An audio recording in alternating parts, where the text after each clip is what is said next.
First, we are only 57 days away from this tipping point midterm election. The housing market is on the verge of collapse. Inflation is at a 40-plus year high.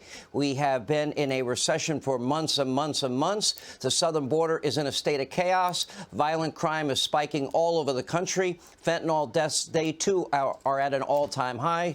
So now with the midterms around the corner, Democrats want you to forget all about this. Instead, they want you to focus on only three main distractions. Here's their game plan for the next 57 days. They are attempting to divide the country on the basis of race and gender and age, etc. It's their usual playbook, their election year playbook, or election year lie, depending on how you want to characterize it. Republicans are racist, sexist, homophobic, xenophobic, Islamophobic. They want dirty air, water.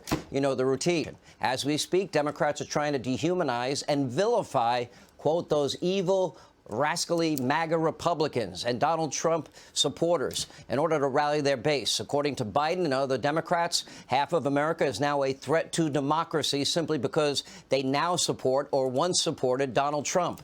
So instead of trying to fix the economy or dare talk about it, or the border, or the fentanyl or opioid crisis, or the crime crisis, Democrats have been wasting almost all of their time and billions of your tax dollars with one investigation after investigation into all things Donald Trump, and this has been going on now for years. First, it was the Russia hoax, then it was Comey's Crossfire Hurricane, Mueller's witch hunt, the Emoluments Clause investigation from the House Oversight Committee, a House Ways and Means investigation into Trump's taxes, another House investigation into Trump's hotel lease, another House investigation into foreign gift disclosures, a D.C. probe into Trump's inauguration fundraising, another similar investigation from the Southern District of New York and the Eastern District of New York and from New Jersey's Attorney General.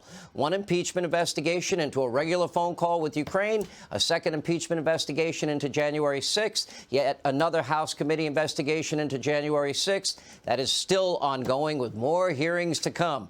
And then there's the Southern District of New York's investigation into pardons, a DOJ probe into Trump's Political Action Committee, another House investigation into the Trump administration's security clearance process, other investigations into Trump's property valuations, and, of course, his social media, Truth Social, the Trump Foundation, as well as a variety of other tax investigations, and, of course, the National Archives investigation that led to the Mar-a-Lago raid.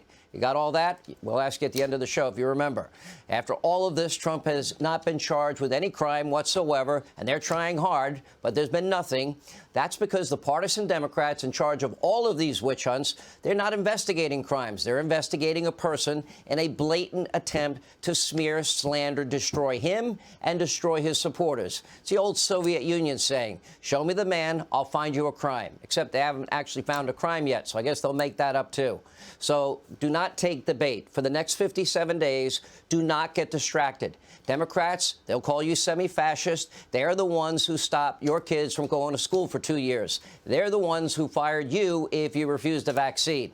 They're the ones that blocked you from going to church during COVID. They're the ones who hired 87,000 new IRS agents to audit you and every small business in the country. They're the ones who caused inflation with record high spending. They're the ones who are blocking the production of oil, gas, and energy independence in this country. They're the ones who are emptying out our prisons. They're the ones that support defunding and dismantling police departments. They're the ones that want to end all cash bail and making all of our communities less safe. Now, this election is about restoring sanity and common sense to government, a time when our president has lost touch with both of these realities, if he's even aware that today is Monday.